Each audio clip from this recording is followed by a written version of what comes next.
जय Jagannath. Special OTET विज्ञान गोटे विषय अम्ल क्षार लवणर आउ केतोटी इंपोर्टेंट शॉर्ट क्वेश्चन रही जाइथिला ताहाको मु एई क्लास रे आनी अछि। यदि आपण मानको ए भिडियोटी भल लागिबो आपण निश्चित भाବରେ एहाको लाइक शेयर सब्सक्राइब करिवे एवं यदि एही टॉपिक संबंधी आपनको थियोरी क्लास दरकार आपण निश्चित भाବରେ कमेंट सेक्शन रे लिखि जणाइबे। मु निश्चित भाବରେ आपण मानक पाखरे थियोरी क्लास पहुंचाई। 27 नंबर क्वेश्चन देखिया वर्तमान प्लास्टर ऑफ पेरिस जल मध्य रे रासायनिक प्रतिक्रिया होई केउ यौगिक गठन गठित होता है। प्लास्टर ऑफ पेरिस जल यदि प्लास्टर ऑफ पेरिस और जल मिसी गले निश्चित भाବରେ एठी हमर सृष्टि हो CSO4 2H2 हमर प्लास्टर ऑफ पेरिस होची CSO4 half H2 calcium sulphate hemihydrate ताते जल मिसिले कैल्शियम सल्फेट डाइहाइड्रेट सृष्टि हो जोटा कि जिप्सम आमे कहिथा। केउ धातु उभय अम्ल क्षार सह प्रतिक्रिया करी H2 गैस निर्गत करिथाए ताहा होची जिंक। जिंक उभय अम्ल सहित प्रतिक्रिया करिवो आउ क्षार सहित आ को गैस ना हाइड्रोजन गैस बारंबार एटा पर केउ गैस निर्गत करे। जिप्सम रो स्फटिक रे थिबा जल अणु संख्या केते ना जल अणु संख्या होची हमर मात्र जिप्सम रे 2टी 2H2 बा जस्ट कहली CSO4 2H2 एक प्रशमित द्रवण रो pH केते प्रशमित द्रवण pH होची 7। गाढ़ अम्ल किंबा गाढ़ क्षार को जल रे मिसाइबा केउ प्रक्रिया अटे। गाढ़ अम्ल बा गाढ़ क्षार को जल रे मिसाइबा यह की प्रतिक्रिया अटे। यह ताप उत्पादी प्रतिक्रिया अटे। शुष्क समित चूर्ण सहित केउ गैस प्रतिक्रिया करी ब्लीचिंग पाउडर प्रस्तुत करिथाए। क्लोरीन गैस प्रतिक्रिया करी ब्लीचिंग पाउडर सृष्टि हो। ब्लीचिंग पाउडर जदि हम बाहर भी रखि दबा गोटे क्वेश्चन आसे ब्लीचिंग पाउडर बाहर रखिले सेठी मध्यम केउ गैस निर्गत होइते ना क्लोरीन गैस निर्गत होइते। केउटिरे स्फटिक जल अणु नाही केउटिरे स्फटिक जल अणु नाही यह निश्चित भाବରେ खाइबा सोडा। NaOH सोडियम हाइड्रोक्साइड द्रवण तो केउ रासायनिक प्रतिक्रिया सृष्ट लवण जलीय द्रवण pH मूल्य तुलनात्मक भावे सर्वाधिक हेबो ना H2CO3। कपर सल्फेट स्फटिकरु जल अपसारण घटिले तार वर्ण कौन हम ना तार वर्ण निश्चित भाव धला है कपर सल्फेट। NaCl जलीय द्रवण को विद्युत विश्लेषण कले एनोड निकट रे केउ गैस निर्गत होइते आ पूर्व क्लास में मु कहितली एनोड पाखरे को गैस ना क्लोरीन गैस स्टॉक हो। Na होची प्लस Cl होची माइनस जतिक माइनस गुड़िक एनोड निकट गैस निकट रे जमा हेबे आ जतिक प्लस तो कैथोड निकट रे जमा हेबे। प्लास्टर ऑफ पेरिस रासायनिक नाम कौन? प्लास्टर ऑफ पेरिस रासायनिक नाम जस्ट टिके पूर्व मु कहउतली कैल्शियम सल्फेट हेमीहाइड्रेट। केउटी अलगा पेटुनिया हाइड्रोंजिया जेरानियम लाल बंधाकोबी पत्र आको तो अलगा की अलगा होची लाल बंधाकोबी पत्र।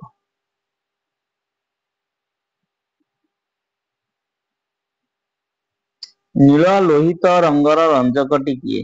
नील लोहित रंगर रंजकटी किए ना नील लोहित रंगर रंजकटी हेबो लिटमस द्रवण CaOH2CO CaCO3H2O। यह की प्रकार रासायनिक प्रतिक्रिया? यह निश्चित भाବରେ प्रशमनीकरण प्रतिक्रिया।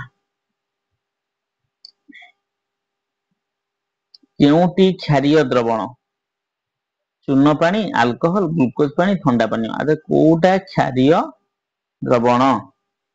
निश्चित भाव में एटा हबो ए चूर्ण पानी तुम चूर्ण तो खारिया लगे ना चूर्ण पानी मिला खारिया द्रव निश्चित हबो आ सल्फर गुंडर दहन मिलुचिया उत्पाद को जल रे द्रवीभूत कले द्रवणर पीएच केते हेबो द्रवणर पीएच निश्चित भाव में तादरो कमी जीव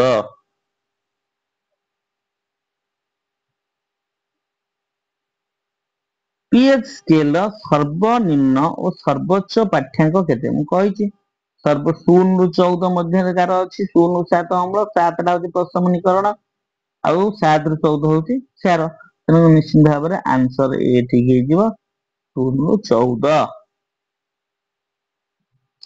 निम्नोक्त कहार द्रवण पीएच सर्वाधिक सर्वाधिक निश्चित भाव में क्षार जे हेतिबो से सबुठ सर्वाधिक जे सबुठ सबल क्षार हेतिबो से 100% सर्वाधिक हबो KOH KOH पोटेशियम हाइड्रोक्साइड निम्नोक्त मध्यरु केउ यौगिकर स्फटिक जल अणु संख्या सर्वाधिक ना धोइबा सोडार 10 टा स्फटिक निम्नोक्त केउथिरे धोइबा सोडा व्यवहार करा जाए नाही ना कंढेई प्रस्तुति रे व्यवहार करा जाए कंढेई प्रस्तुति रे कोन निश्चित भाव व्यवहार करा जाए कोन जिप्सम एइ तो बढ़िया क्वेश्चन पड़े ए जो जलर स्थायी खरत्व दूरीकरण अछि एटा क्वेश्चन आसे जलर स्थायी खरत्व दूरीकरण पई डैश को व्यवहार करा जाए अधिकांश पिला ब्लीचिंग पाउडर लेखन किंतु मैं माने एठी निश्चित भाव लेखो धोइबा सोडा काहाको प्रति अम्ल रूपे व्यवहार करा जाए जहार ना होची मिल्क ऑफ मैग्नेशिया मध्य करा जाए प्रति अम्ल ना MgOH2 ता सहित बाइकार्बोनेट सोडियम हाइड्रोजन कार्बोनेट बा ताको आमे सोडियम बाइकार्बोनेट कहउचे ताकू खाइले मध्य हमर प्रति अम्ल हेतिले बा अम्ल हेतिले से अम्ल दोष को दूरीभूत करथाय ताले आंसर ए बीटा जाक ठीक हो जल विशोधन पई काहाको व्यवहार करा जाए ना जल विशोधन पई निश्चित भाव में काहाको क्लोरीन गैस को व्यवहार कर जो CaOCl2 कार संकेत ना ब्लीचिंग पाउडर संकेत असंपर्कित जोटा को बाछ अम्ल जल रे द्रवीभूत हेले H+ आयन ठीक अछि क्षार जल रे द्रवीभूत हेले OH- आयन ठीक अछि अम्लर लघुकरण ताप शोषी प्रतिक्रिया ना अम्लर लघुकरण ताप उत्पादी प्रतिक्रिया एइटा असजड़ा है 50 नंबर क्वेश्चन पळै आछिया गोटे सबल अम्ल और सबल क्षार मध्य रासायनिक प्रतिक्रिया सृष्ट लवणर पीएच केते हबो सबल अम्ल सबल क्षार भितर जदि रासायनिक प्रतिक्रिया हला ता लवणर पीएच केते हेबो निश्चित भाव पीएच केते 7 हबो NH4OH रो द्रवण सह पृथक भावरे H2CO3 HCl H2SO4 अम्ल गुड़िकर रासायनिक प्रतिक्रिया करा गला केउ अम्ल क्षेत्र रे सुष्ट लवणर द्रवण पीएच सर्वाधिक हेबो ना निश्चित भाव रे एठी H2CO3 हाइड्रोजन कार्बोनेट ताहार पीएच सर्वाधिक हो NaKCaMg आदि धातु निष्कासन पई केउ पद्धति रे करा जाय एमानकर धातु निष्कासन केउ पद्धति रे करा जाय थाए एमानकर धातु निष्कासन कोन तापीय विघटन द्वारा करा जाय A और B द्रवण रे pH यथाक्रमे 4.8 8.9 सेमानक मध्यनु केउथिरे HO- आयन अधिक परिमाण बा OH- आयन कोथे थिबो निश्चित भाव क्षार जे क्षार के 8.9 B रे ताहले 53 निश्चित भाव आंसर हे जिवो कोन B